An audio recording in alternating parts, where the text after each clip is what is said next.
All right, let's skip all the needless small talk. Give me the questions. ODU this week. Let's go. Raise your hand, we'll get your number. You guys don't care about the opening statements. Let's go. Injury updates, anything long-term coming out of Saturday? We will be without Holston for a little while.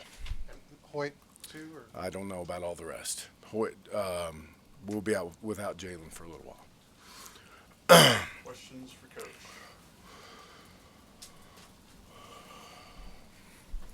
Coach, you played a couple of your true freshmen, Keyshawn King and Tavion Robinson, in prominent roles. What did you see from them, and how do you think they adjusted to kind of going from playing in front of friends and family to 35,000, 40,000 on national TV? Well, I mean, they were productive. There are a lot of things that we've got to, just speaking about those two guys in particular, that they've got to get better at. I think Tavion got a little tired, and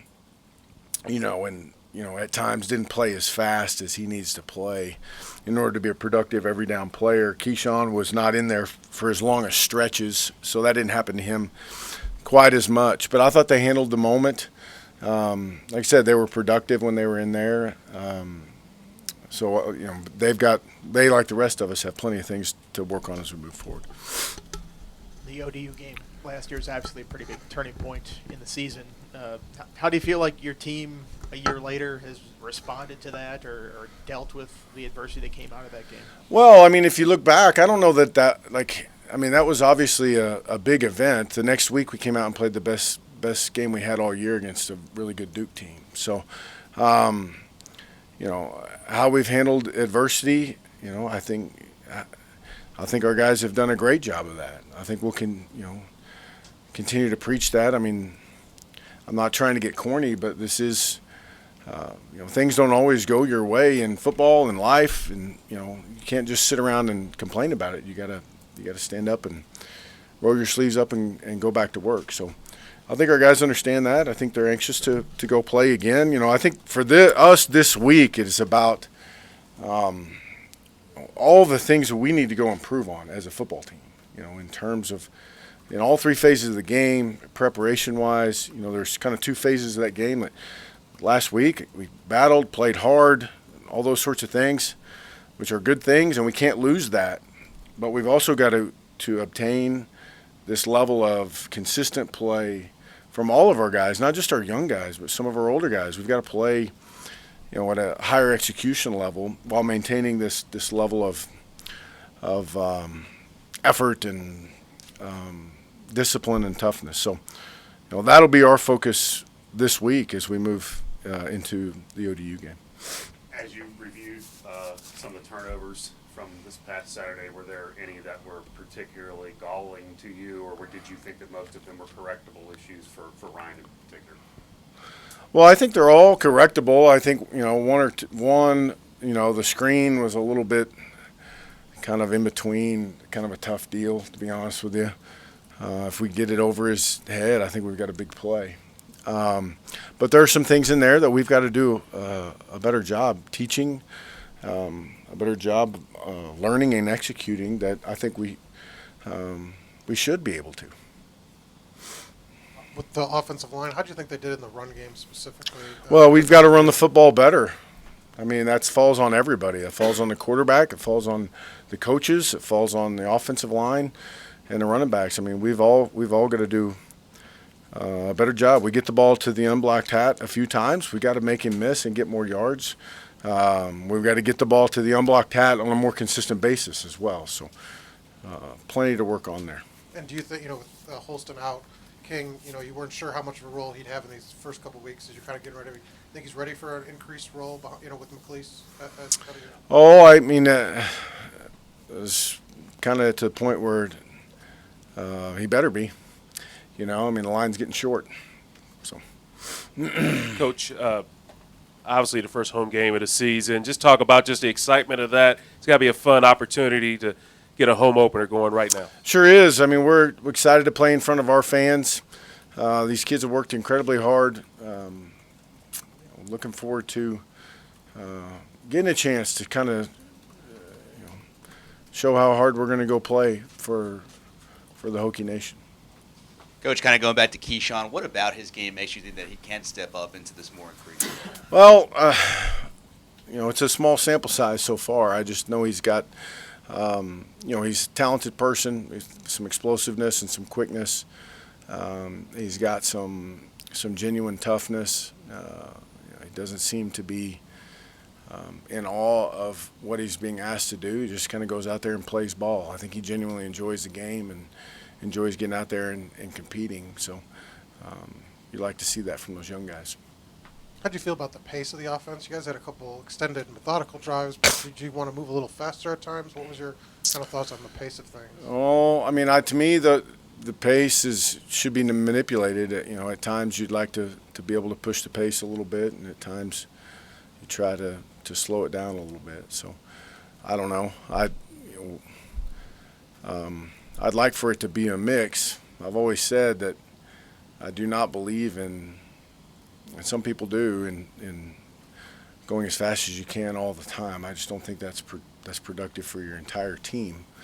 I think it's good for yards and stats and that sort of stuff, but I don't think it's good for your entire team. So some balance in between there of those two is kind of what we're shooting for. You said you wanted to reserve comment on Brock's situation until it was decided. Final appeal came in last week. I mean, can you now share some impressions of kind of how the last couple of weeks unfolded and what happened and your take on it? Yeah, I'll be happy to if you'd like. I mean, I think there's a lot of different ways to look at it. At the risk of sounding like a guy that's just up here complaining, I'm going to try not to do that. You look at Brock and his family and what they've been through and how they handled the situation they're in. I think it's admirable. As a kid that did not quit on his football team, he did not leave them in the middle of the year. He did not leave them at the beginning of the year when some people have. In my estimation, he went about this thing the right way and was penalized for it. And I think that's unfortunate.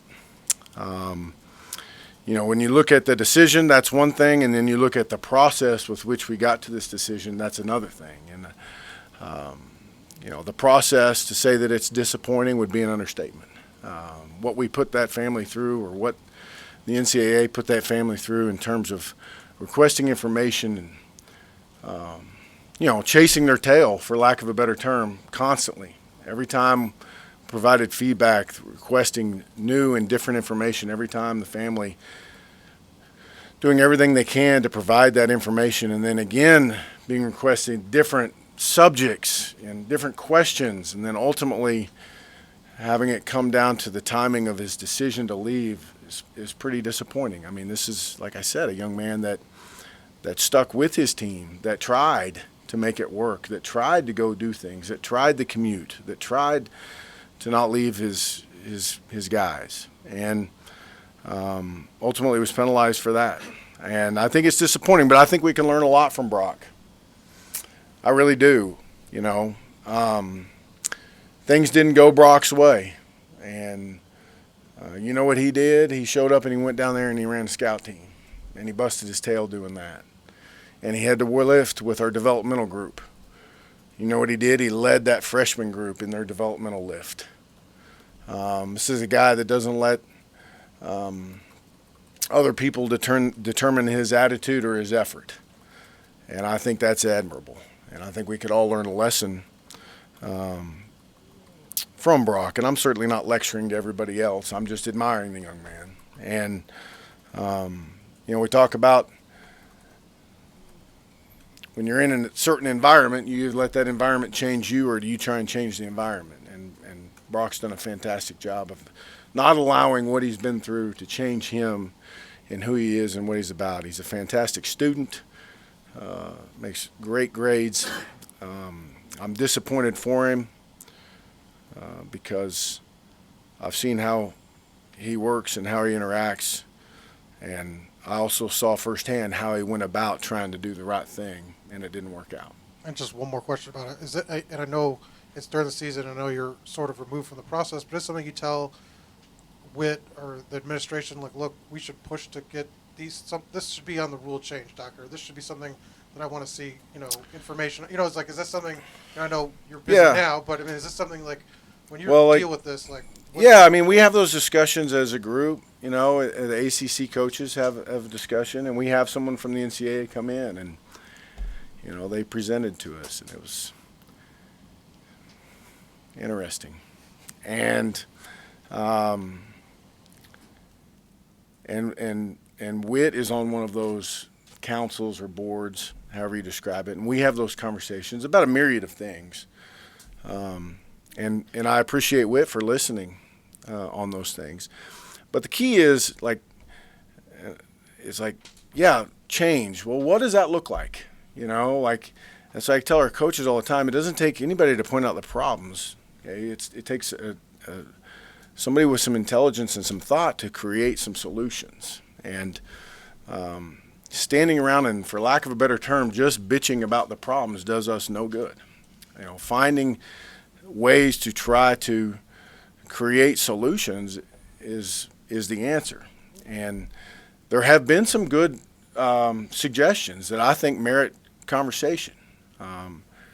And you all would probably be surprised to hear my thoughts. I'm not going to give them to you now, but you'd probably be surprised to hear my thoughts on the amateur model. It's probably different than what you think it is.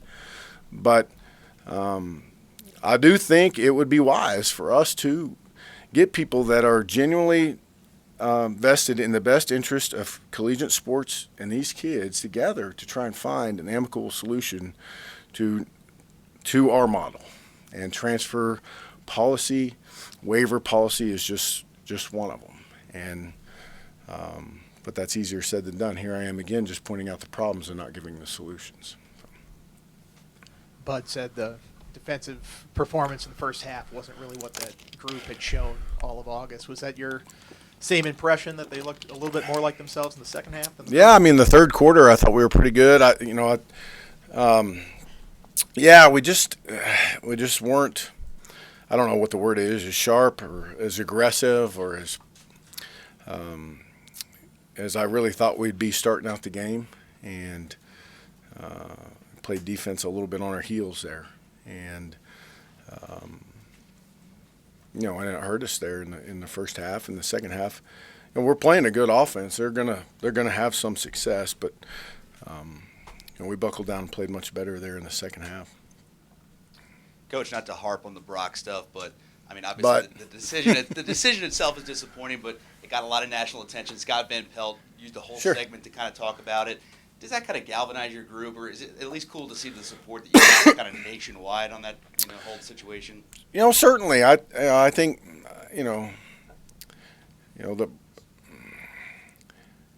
I mean, creating discussion on what we're dealing with, I think, is important. Again, I go back to meaningful discussion is important. Okay, typing on your phone that you're complaining on your phone is not meaningful discussion. But finding solutions to what we're dealing with, how we're legislating these issues, I think if it creates that, if it creates more meaningful discussion, more intelligent people joining the conversation to try and find an amicable solution, then I think that's a positive. You were heading to a game where you knew it was going to be hot. You play on a team that plays two tight ends a lot and is big up front, likes to run the ball, so you knew you were going to have to rotate a lot of defensive linemen, which you guys do anyway. And you played, 9 defensive linemen, I think it was. How'd you feel like a lot of those young guys did, especially considering everything that they were facing in that game? Yeah, I think they played like like what they are, which is really talented young players. Certainly there's certainly room for improvement. I think we saw flashes of them doing what we think they can do. Particularly, I'm talking about the inside guys. I'm excited about that, what they can be. We don't have time to put them on the shelf and let them marinate, though. I mean, they're going to have to get out there and get ready to go. And they're part of. They're certainly not the only part of. This is all encompassing in our team. They're part of the improvement that we've got to make moving forward. We continue to teach and bring those guys forward. Now it's a whole different animal. That's the part that's hard for young players. Is we're playing a completely different offense now, a completely different set of issues, a completely different and you only have, whatever it is, 5 days to get ready for them now. It's not 2 weeks. So that's part of the challenge for us and for those young guys. Garbett, was injured on the first series, and Coach Foster said that might have been a blindside block. I don't know if you had a chance to look at it. You had complained about that rule, like what a blindside block is before the season. Just curious if you had looked at it, and did it fit that definition, and kind of what happened, what you see? I did look at it, and we turned it in, and we'll see. Like in my opinion, doesn't matter. We'll turn it in. I'm anxious to get the interp from the league to see if we're all on the same page of what we're looking for and how the block's going to be officiated. Has that been hard to teach, and what that rule is? It's been a little bit challenging. I think, like a lot of things, I don't think the rule is bad. It's just all of the fringe plays out there, trying to make sure you're teaching everything correctly to your players. Probably like everything else, you'll probably have some innocent guys get penalties that are trying to do it the right way in the name of safety. I think that type of collateral damage is a good thing for our game. So yeah, we've drilled it, and we've spent time with it because it affects everybody too. It affects guys on defense as well. So we think we've done a good job teaching it. I'm anxious to see what the league thinks of that play and how it's going to be officiated. All right. Thank you, everybody. We'll have availability tomorrow after practice. So they'll tell you if they should have called the final play? Yeah, like we'd turn it in and say, like, in my opinion, this should be called.